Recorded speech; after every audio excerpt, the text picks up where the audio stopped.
Welcome to Confessing the Faith, a theological and devotional walk through the 1689 Baptist Confession of Faith. I am your host, Sam Walder, and I'm one of the pastors of Grace Reformed Baptist Church in Owensboro, Kentucky, and it's my privilege to be the president of Covenant Baptist Theological Seminary.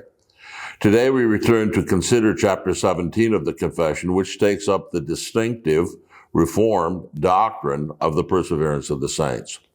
Paragraph 2 takes up the critical issue of the grounds of perseverance. Here are its words.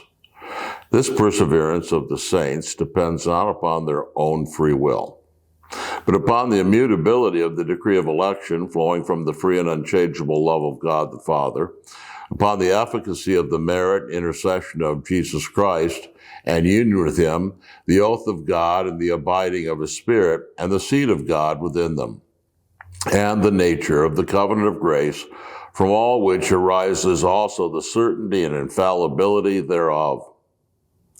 Interestingly, this paragraph on the grounds or causes of the preservation of the saints begins by telling us what that cause is not. And this is the presupposition of the doctrine. It's not our free will. That is, of course, perfectly consistent, that statement, with the rest of the doctrine of the Confession regarding the cause of salvation as a whole. It's not rooted in our free will, but in God's sovereign will. It's rather rooted in God's free will and his free grace. Compare chapter 3. This is, of course, the explicit teaching of the Bible.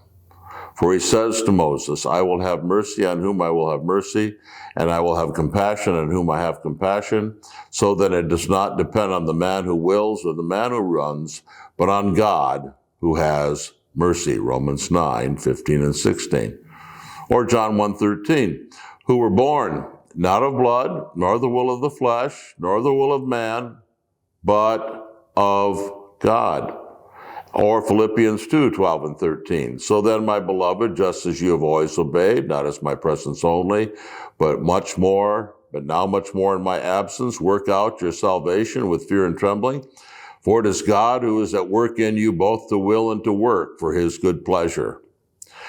The doctrine of perseverance cannot be held or understood if you begin by making human free will the ultimate cause of one's salvation.